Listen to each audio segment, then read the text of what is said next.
Hello friends, welcome back to the my new video guys and my YouTube channel guys. Today friends we are going to talk about guys Infinix phone guys, sound and vibration setting guys, and today friends I will show you guys how can we turn off guys Infinix phone do not disturb.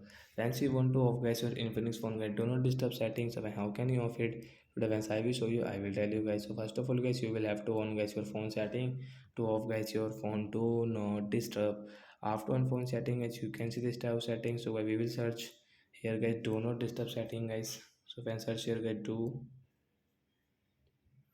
as you can see do not disturb guys, we will tap here, and as you can see do not disturb setting guys, we will off from here. You can see guys your do not disturb is on, and as you can see do not disturb icon guys, you want to remove, tap here, icon will remove, do not disturb will off.